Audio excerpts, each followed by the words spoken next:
Hello, I'm Ashley with Broadway Spotted, and we are sitting here with Andy Kelso of Kinky Boots in the Al Hirschfield Theater. How are you doing today? Awesome. Just got done with the first show. Did? Yeah. This is Saturday 2-show day. So you've got another one at 8. Another one at 8, yeah. So you're just chilling in between shows? Yeah, I live in Astoria, so sometimes it's like, you know, I could go home, but then by the time I get home, I only have like maybe an hour, so sometimes I just stay here. Awesome. Well, I'll start off by saying congratulations for being a part of the Tony Award winning right? How does that feel to be a part of this? It's been like the most amazing experience. I mean, this is my first original cast of a Broadway show like this, so the whole ride has been amazing, and to like be able to be in part of the Tony Award winning musical has been like just a dream come true. So it's been such a fun ride. I mean, that's all I can say, really. Awesome. And how exactly did you get involved with the show? What attracted you to the show? Well, I've been a part of the show for about 2.5 years. My first time doing it was I think it was actually technically the second reading. It was like a 1-week reading, and it was like 2 years ago, January 2011. And I just auditioned and heard that Cindy Lauper was writing music, and Harvey Fierstein was writing the book, and Jerry Mitchell was directing. I was just like, this is like the dream team. Definitely. So, I mean, I was kind of sold just there. And then, a year went by, and then we did the second workshop reading, and it ended up being basically what the cast you see right now. With a couple of adjustments here or there, but for the most part, that was the group that has been together ever since January 2012. So, it's been cool. I mean, obviously, I was doing other things in between and stuff, but that was the, So, since you're part of such a huge cast and everything, what is your favorite part about being in this cast and just kind of that big family feeling and everything? Yeah, and the out-of-town run in Chicago was like really where we all kind of bonded and gelled together, because here we have our lives, and especially with the opening of the show, you have all kinds of like press and people have things to do in between, and there's so much going on that you don't really get a whole lot of time to just hang out with your cast members. So it was great to bond in Chicago, and this family is so great. The factory workers are just like, we've got our own little like community going, and like stories and stupid characters, and it's been really fun. Come on to the stage door, Joe. It's a doormat needle. We're in the theater, it's what happens. Yeah. So you play Harry in the show, and you're also the understudy for Charlie Price. Yes. So tell me a little bit about kind of how you prepare differently for each role. Yeah. Well, this is my first time understudying in a long time, and then on top of that, on a Broadway show or even like a production contract tour or something like that. This is my first time doing that, so it's been really, really interesting and hard and challenging in good ways and bad ways, and I guess not really bad ways. It's just been harder than you thought, especially with a new show like this. In Chicago, I was the understudy, and we were changing a lot in Chicago, so like you had to be kind of on your game and ready to, you had to feel like you were ready to go on every night if something happened to start, which nothing has. So.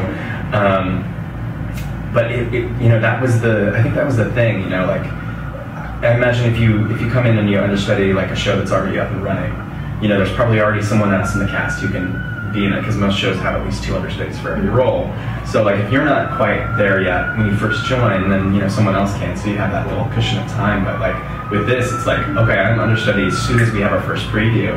So if he's out the second preview, then I'm on, and that was like crazy. So but it's been really fun, and I'm really excited to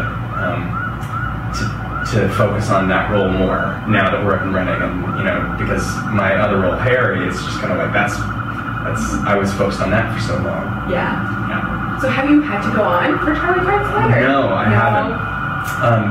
Stark has some vacation time coming up, so I'll probably get some dates here soon. And actually, I just got a text from our stage manager today that it was like, Stark's ankle's kind of bothering him, so.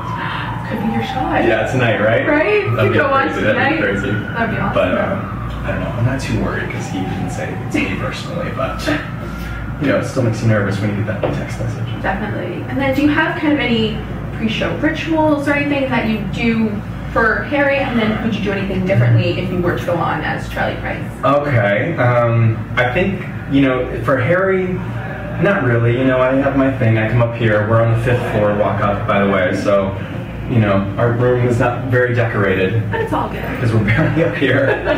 But no, I mean nothing crazy for Harry. The one thing that the whole cast does is before each act we get in a circle and we go. We do oi oi oi shoes if it's the first act, or then we do oi oi oi boots if it's the second act. That's perfect. That's cool.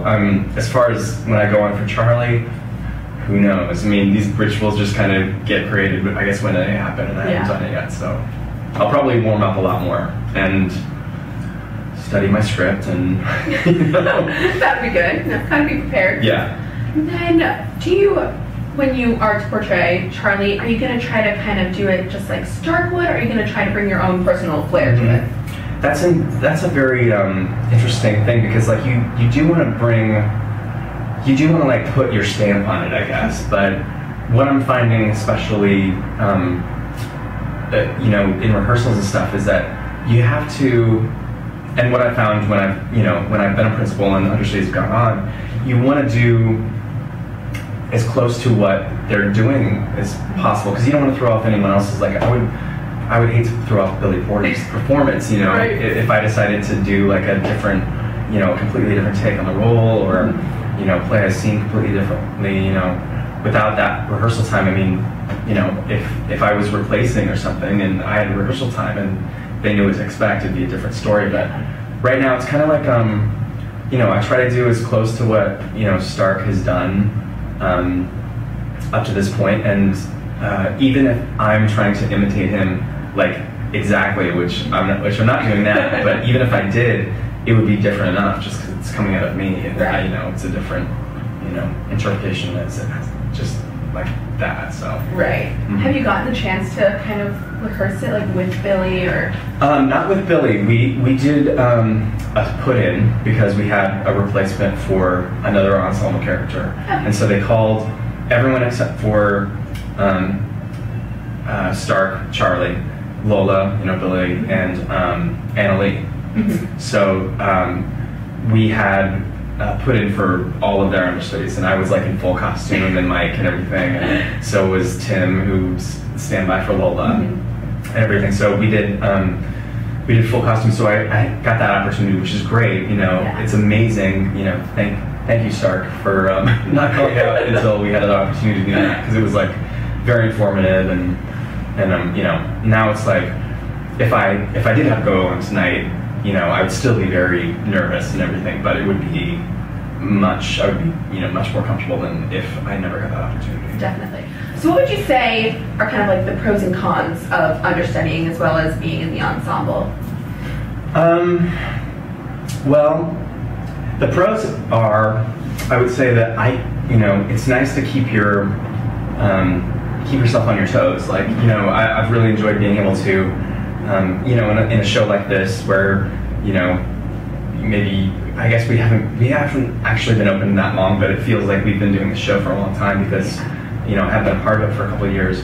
But, you know, it's nice to have something else to focus on besides my regular ensemble Harry track, because as much as I love that, it kind of, you know, doing it 8 times a week, you know, sometimes you get a little bored or whatever. Gotta switch it up. Yeah, and so it's been really great to be able to, you know, work on the role of Charlie and know that it's, you know, I feel like it's such a great role for me, and to be able to, like, you know, really work on it and not, you know, not just get like thrown into it, or like, I don't know.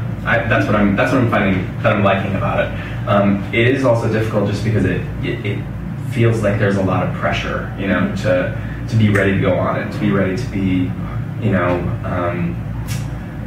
know, try to be good enough to, you know, to support a Tony Award-winning show, you know, and you know, so I think that's the pressures without having done it yet, to feel like you could at any moment, and, you know, whether or not you had a late night the night before or you know, something like that, not knowing what your next day could have in store is kind of, you know, can be a little stressful. But, you know, it's been a fun, you know, process and you know, experience. Awesome. So. And then this is kind of just like an off-topic general question. Mm-hmm. So this is your first original cast on Broadway, correct? Mm-hmm. Yeah. And then you were also in the first national tour of Wicked. Yeah. And you played Fiyero, and Adam Lambert also played the same role. Yes. And he came to Kinky Boots 2 weeks back. Yeah. How was that to see him again? It was awesome. I actually, I had never met him before. Oh, okay. Because I did, it was funny, we did the workshop for Kinky Boots in January 2012. And then I left like 2 weeks later to go to do Fiyero on tour. So by then he was like, Yeah. he was Adam Lambert, you know, he wasn't Exactly. yeah, so, but I did meet him. I kind of went up and shook his hand, and this is actually funny because I wore his prosthetic head as Oh my the gosh. Scarecrow. Yes. And when I did my fitting, they were like, "This was Adam Lambert's head." And it's like, great. Perfect. So, He's a cool we're guy. the same side head. Awesome. Well, Mhm. thank you so much for sitting down with me. You Totally. can catch Andy Kelso in Tony Award-winning Best Musical Kinky Boots right here at the Al Hirsch Film Theater. And thank you for watching. I'm Yes. Ashley. This is Andy. Thank you so much. Bye.